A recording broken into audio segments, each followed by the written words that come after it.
Hello everybody, this is Mr. Baker. Just going to walk you through a quick tutorial using some law of sines problems. Now remember, our law of sines problem, or our law of sines formula that we know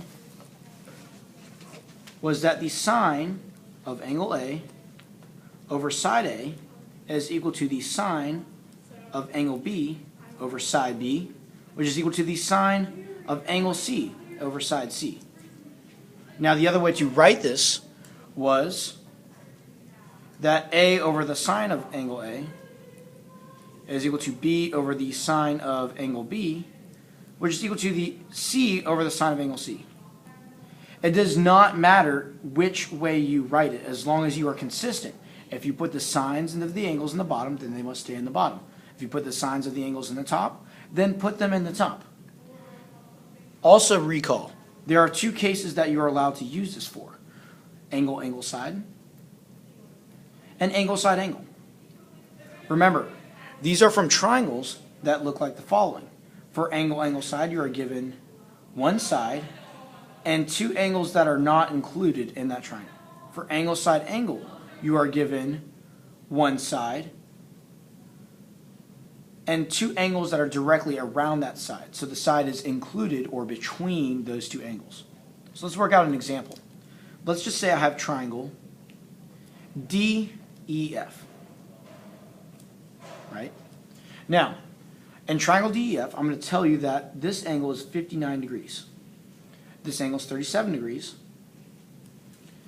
And this side is 7. Now this would be the case where we have angle, angle, side, my first case. So given this angle, angle, side, we would set up my law of sines and plug in what I can. Now notice that here with my law of sines, this is sine of angle A over A, sine of angle B over B, and sine of angle C over C, but this is DEF. So the only thing that we are really paying attention to is that we're making sure that we line up the sine of the angle to the side opposite of it. So the sine of 37 over 7 is equal to the sine of 59 over my unknown side. Let's just say we are solving for FE in this scenario. We are trying to find FE. This would be an example problem of where you would solve for the side given my law of sines, right? Use that to help me out. We'll call that side D because it is opposite angle D. From here, those are the kids who have me in my class know that we learned a little trick to solve for whenever the variable is in the bottom. We multiply by the reciprocal and we switch spots. So now we would have D is equal to the sine of 59 times the reciprocal of that, 7 over the sine of 37.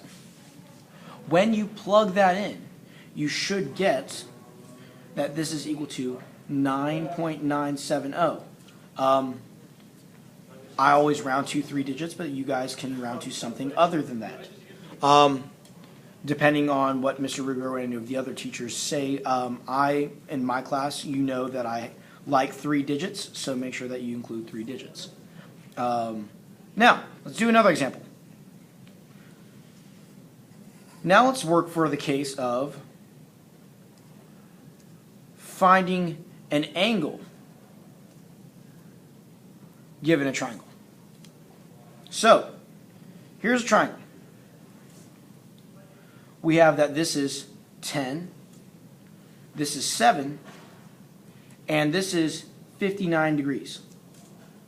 We'll call this triangle Bro. Now, in this case, notice that this is a side-side angle, or angle-side-side. You guys know what that spells.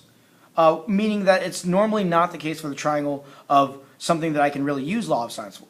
However, for this case, we're just going to work it out anyways. Those of you guys might have seen in your classes that this is called the ambiguous case because there's more than one answer. We're only going to be concerned with the immediate answer that we get.